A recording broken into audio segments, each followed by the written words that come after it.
Insular Press. Hola, ¿qué tal? La Asociación Colombiana de Empresas de Servicios Temporales, ACOSED, realiza en la isla de San Andrés el 12º Congreso del Servicio Temporal y Usuarias.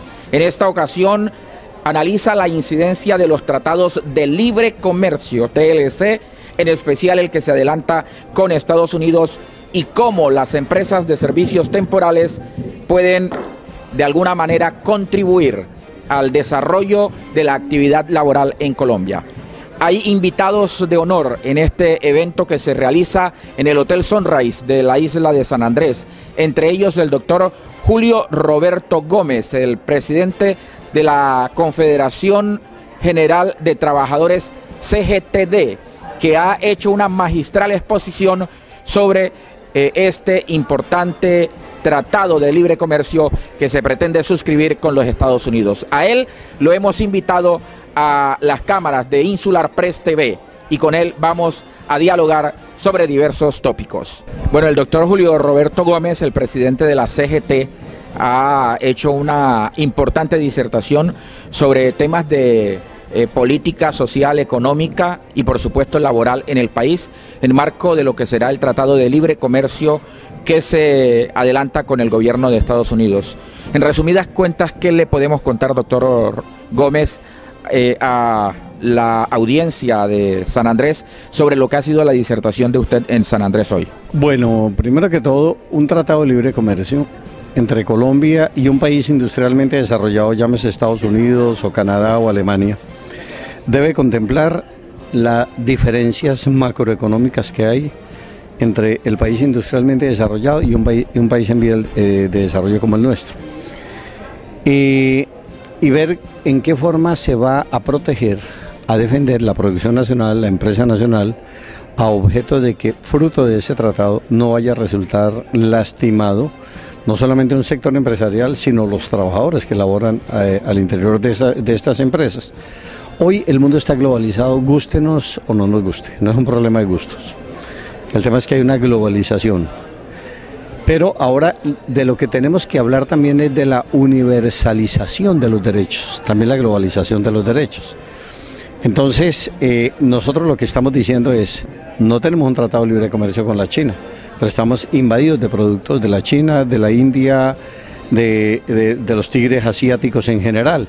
Entonces, tenemos que ver en qué forma el desarrollo de esos acuerdos comerciales potencian a nuestra clase trabajadora, a la clase empresarial, cómo se protegen los derechos, los intereses nacionales. Y bueno, ahora el tema del tratado con los Estados Unidos no depende hoy en día necesariamente de un capítulo laboral o de un fenómeno de derechos humanos, sino que tiene que ver fundamentalmente con la política interna dentro de los propios Estados Unidos, la confrontación entre demócratas y republicanos, de tal manera que esperemos a ver finalmente qué es lo que va a pasar.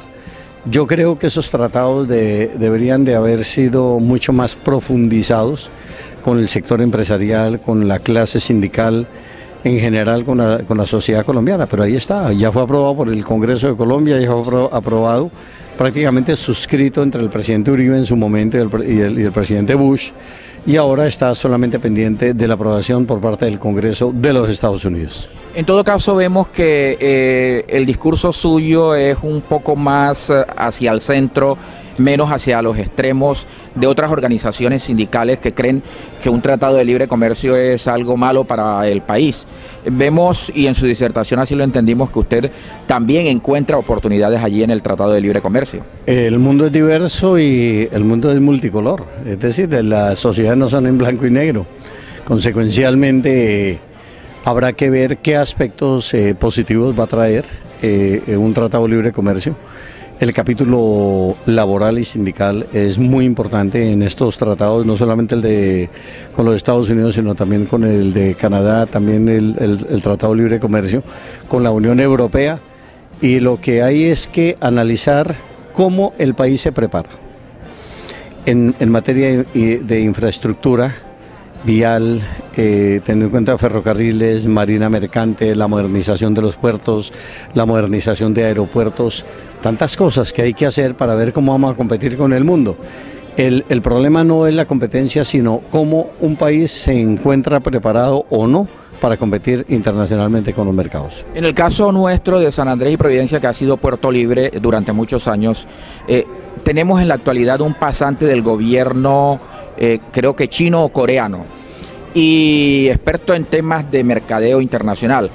Plantea la hipótesis de que se empiecen a abrir oficinas comerciales aquí en San Andrés como una avanzada de lo que puede ser un tratado con Asia, de libre comercio con países asiáticos, desde la perspectiva de que San Andrés puede ser una especie de Hong Kong en el Caribe. ¿Usted tiene esta misma visión? ¿Cree que eso es posible? Yo creo que a San Andrés hay que darle la importancia que se merece.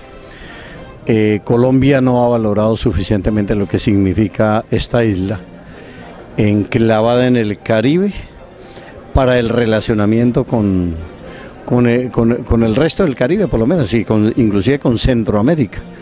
Es decir, este va a ser un polo de desarrollo fundamental en perspectiva de futuro. Yo no sé si será un Hong Kong, pero lo único que sí sé es que si hay el direccionamiento de una política seria para con San Andrés, este va a ser uno de los polos de desarrollo más importantes que tengamos nosotros hacia el sector del Caribe y de Centroamérica.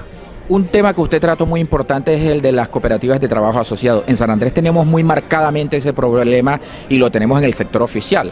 La gobernación del departamento, que hasta hace menos de 10 años tuvo un proceso de reestructuración porque prácticamente estaba en quiebra y era inviable, ha empezado a utilizar la figura de las cooperativas de trabajo asociado para contratar una especie de nóminas paralelas. ¿Cómo hacer para controlar esto en el Estado, en las instituciones públicas? Bueno, lo primero que tiene que saber la administración de la isla, del departamento, es que hay una sentencia de la Corte Constitucional que prohíbe la utilización de cooperativas de trabajo asociado para actividades que son misionales en las empresas del sector público. Es decir, estarían incurriendo en un delito si utilizan este sistema. Y que no se les ocurra inventar otro, porque vamos a proceder desde el punto de vista legal como corresponde. Es decir, lo que ha dicho la Corte Constitucional es que no se puede hacer intermediación laboral en actividades que son misionales en el sector público. Por ejemplo, en el sector salud, ¿qué más misional que un médico, un bacteriólogo, una bacterióloga, de una enfermera o un enfermero? En fin, los diferentes trabajadores y trabajadoras que prestan sus servicios o en un hospital o también en una alcaldía o en una gobernación. Yo creo que hay que tener mucho cuidado y entender que hoy hay un combate frontal contra la tercerización laboral, comenzando por las cooperativas de trabajo asociado. Las cooperativas de trabajo asociado que están haciendo intermediación laboral, en eso hay que ser categóricos, hay que liquidarlas, porque están incurriendo en un delito hoy de cara a lo que fue el decreto que reglamentó esta situación. Lo que quiere decir que la situación es susceptible de sanciones para ambos contratantes, la cooperativa y para quien contrata. Claro que sí, es que eso, y son multas que son muy onerosas, que están en el orden de los 2.500 salarios mínimos legales. Es decir, eso estamos hablando de palabras mayores. Yo les recomendaría a las cooperativas que más bien se dediquen a otro tipo de actividades. Es decir, que no tienen razón de ser, porque hoy en día un trabajador, un contrato de trabajo. Y si hay una empresa que requiere trabajadores para un reemplazo de vacaciones, para reemplazos de licencias de maternidad o para ciertas incapacidades prolongadas de sus trabajadores, para eso hay otros mecanismos que se pueden utilizar, y es o contratos de más corta duración o en su defecto que a través de las empresas de servicios temporales, que de todas maneras cumplen una función alrededor de esto.